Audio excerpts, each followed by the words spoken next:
नमस्कार, स्वागत है आपका हमारे चैनल में। मैं रानी गुप्ता आपके साथ। बड़ी खबर सामने आ रही है जम्मू कश्मीर से जुड़ी हुई। दरअसल जम्मू कश्मीर में महबूबा मुफ्ती ने केंद्र सरकार पर जोरदार हमला बोला है। साथ ही उन्होंने कई तरीके के आरोप केंद्र सरकार पर लगाए हैं। उनका कहना है कि जम्मू कश्मीर को केंद्र सरकार ने एक प्रयोगशाला बना करके रख दिया है ताकि यहाँ पर पहले वो प्रयोग करते हैं, जिसके बाद उन चीजों को पूरे देश में लागू करते हैं। इसी के साथ ही धारा 370 को लेकर के महबूबा मुफ्ती ने ये कहा है कि धारा 370 को हम ब्याज समेत वापस लेकर के रहेंगे। आपको सुनवाते हैं कि आखिर महबूबा मुफ्ती ने क्या बातें कही। आज पूरे मुल्क के हालात बिगड़ रहे हैं। जिस वक्त हमारा 370 तोड़ा गया, उस वक्त आईन को एक तरफ रख के हमारा 370 खत्म किया गया और बदकिस्मती के से जो मुल्क के तमाम पार्टियां थी वो देखती रह गई। किसी ने उफ नहीं की, किसी ने कहा बहुत अच्छा किया, किसी ने कहा बुरा हुआ, मगर अब क्या करें। और जब जम्मू कश्मीर को जेल में तब्दील किया गया, वहाँ के लीडरों को जेल में बंद किया गया, तो फिर से मुल्क में जो लीडरशिप थी उन्होंने आवाज़ नहीं उठाई, दबे दबे लफ्जों में कहा जी ऐसा नहीं होना चाहिए था। आज मैं बार बार कहती हूँ कि जम्मू कश्मीर को लेबॉर्ट्री बनाया गया है, एक तजुर्बा गाह बनाया गया है, जहाँ पहले तजुर्बा किया जाता है फिर वही तजुर्बा मुल्क में दोहराया जाता है। आज 2019 जब हम लोगों को कैद किया गया था, जेल में डाला गया था, आज पूरे मुल्क में अपोजिशन के लीडरों को जेल में डाल रहे हैं। आज कौन बात करेगा। आज वहां भी आईन की धज्जियां उड़ाई जाती हैं, जमहूरियत का गला घोटा जाता है। और आज आप सब अपोजिशन के लीडरों को समझ आ गया कि 2019 में जम्मू कश्मीर के लोगों के साथ क्या हुआ था, कितना बड़ा कांड हुआ था। और 2019 में भूचाल आया जम्मू कश्मीर में, और वो भूचाल अब तक नहीं रुका। अलग अलग शक्लों में आता है। कभी एंटी एनक्रोचमेंट ड्राइव, गरीबों के घर उजाड़ दिए जाते हैं। हमें मालूम नहीं कि कितनी देर के लिए हमने ये जो खूनी पंजा है पीले रंग का, उसको कब तक हमने बंद किया। मगर इनके जहन में ये सवार है कि जम्मू कश्मीर वाहिद ऐसी रियासत है जहां गरीब से गरीब आदमी के पास भी सर पे अपनी छत है। क्योंकि हमारे मुल्क में इतनी गुर्बत है, वहाँ लोग सड़कों पे सोते हैं, रेलवे स्टेशन पे सोते हैं, पुल के नीचे सोते हैं। मगर जम्मू कश्मीर वाहिद ऐसी जगह है जहाँ लोगों की सर पे छत है। ये वो छत भी तोड़ना चाहते हैं, कहते हैं नाजायज है।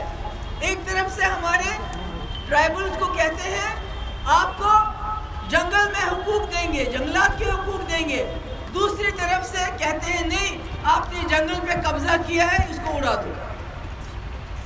अब जिसके पास घर है उसको कहते हैं तुमको प्रॉपर्टी टैक्स लगाएंगे, बिजली की फीस बढ़ाएंगे। क्या करेगा गरीब? जिसके पास खाने के लाले पड़े हैं वो कहाँ से लाएगा प्रॉपर्टी टैक्स? वो कहाँ से लाएगा दुगना बिजली का फीस? कहाँ से लाएगा? मकसद क्या है इनका? मकसद ये है कि जम्मू कश्मीर के लोगों की कमर तोड़ दो, चाहे वो हिंदू हो चाहे मुसलमान हो। आपको बता दें, जम्मू कश्मीर की पूर्व मुख्यमंत्री और पीडीपी प्रमुख महबूबा मुफ्ती ने सोमवार को राज्य के सीमावर्ती जिले पूंछ में एक जनसभा को संबोधित करते हुए केंद्र सरकार और बीजेपी पर जमकर निशाना साधा है। उन्होंने यहां तक कह दिया कि बीजेपी का मकसद देश को हिंदू राष्ट्र बनाने का नहीं बल्कि बीजेपी राष्ट्र बनाने का है। उन्होंने ये भी आरोप लगाया कि भारतीय जनता पार्टी भारत को बीजेपी राष्ट्र बनाने के लिए विपक्षी दलों पर कथित हमले कर रही है, जिन पर उनकी पार्टी चुप नहीं बैठेगी। बता दें कि समाचार एजेंसी ANI के मुताबिक महबूबा मुफ्ती ने ये कहा है कि बीजेपी भारत को एक हिंदू राष्ट्र बनाने के पक्ष में नहीं है, लेकिन उनकी नीतियों का उद्देश्य इसे एक बीजेपी राष्ट्र बनाने का है, जहां उनके साथ चलने वाले सभी लोगों का स्वागत किया जाए। पीडीपी प्रमुख ने ये भी कहा कि लोगों के उदास चेहरे जम्मू कश्मीर के हालात बताते हैं, जहां हजारों युवाओं को जेल में डाल दिया गया और डर का एक माहौल बना दिया गया है। बता दें कि महबूबा मुफ्ती पीर पंजाल क्षेत्र के 3 दिवसीय दौरे पर हैं और इस दौरान उन्होंने कहा कि मैं देश के सभी राजनीतिक दलों से ये कहना चाहती हूं कि जाग जाओ, क्योंकि जम्मू कश्मीर के साथ यानी कि 2019 के बाद से जो हुआ वो आखिरकार उनके यहाँ तक पहुंच रहा है। आपने चुप रहना या आधे अधूरे मन से बोलना पसंद किया, लेकिन हम चुप नहीं रहेंगे और न केवल अपने लिए बल्कि उनके लिए भी लड़ेंगे। बता दें कि पीडीपी प्रमुख महबूबा मुफ्ती ने ये कहा कि ये चेतावनी दे रही थी कि बीजेपी ने अपनी नीतियों देश के बाकी हिस्सों में लागू करने से पहले उनका परीक्षण करने के लिए जम्मू कश्मीर को एक लेबोरेटरी में तब्दील कर रखा है। उन्होंने बाद में पत्रकारों से कहा कि हमारे साथ क्या हो रहा था ये विपक्षी दलों ने नहीं समझा। आज जब बीजेपी ईडी और सीबीआई की मदद से विपक्षी नेताओं को जेल में डालकर लोकतंत्र को कुचल रही है तो उन्हें इसकी आँच आने लगी है। साथ ही महबूबा मुफ्ती ने धारा 370 को लेकर के भी बड़ी बात कही। उनका कहना है कि अनुच्छेद 370 को निरस्त करना असंवैधानिक था, लेकिन ज्यादातर नेता चुप रहे। उन्होंने कहा कि मुझे पूरा विश्वास है कि हम अनुच्छेद 370 को ब्याज के साथ वापस लेंगे। वे आएंगे और पूछेंगे कि आपको और क्या चाहिए।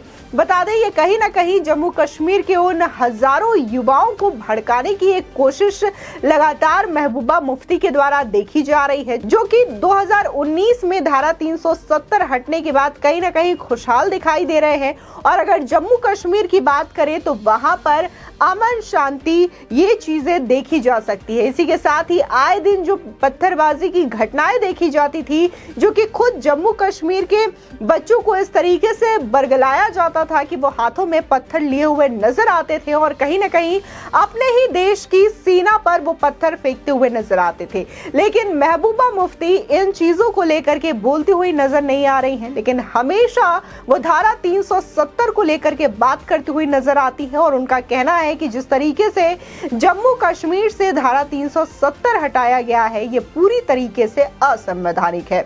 वहीं जिस तरीके से ईडी और सीबीआई और इसी के साथ ही तमाम जांच एजेंसियों के द्वारा जो कार्रवाई की जा रही है, चाहे फिर वो कई सारे नेताओं के खिलाफ हो, कई सारे आतंकवादी संगठनों के खिलाफ हो, तो ये चीजें भी महबूबा मुफ्ती को रास नहीं आ रही हैं। उनका कहना है कि जिस तरीके से 2019 के बाद से हमें परेशान किया जा रहा है, चाहे फिर वो ईडी हो, सीबीआई हो या फिर अन्य जांच एजेंसियां हो, चाहे इंक्रोचमेंट के नाम पर बुलडोजर की कार्रवाई की जाए, ये तमाम जो चीजें हैं वो लगातार हमें परेशान करने के लिए की जा रही थी, जम्मू कश्मीर के लोगों को परेशान करने के लिए किया जा रहा है। लेकिन अब यही चीजें देश के अन्य विपक्षी नेताओं को परेशान करने के लिए किया जा रहा है। बता दें कि लगातार ईडी और सीबीआई और तमाम जांच एजेंसियों के द्वारा जो कार्रवाई की जा रही है वो लगातार लोगों के निशाने पर है और हर बार विपक्षी पार्टी का यही कहना होता है कि केंद्र सरकार ने सीबीआई और ईडी को अपने हाथों की कठपुतली बना रखा है, जिसकी वजह से ये कार्रवाई उनके खिलाफ हो रही है।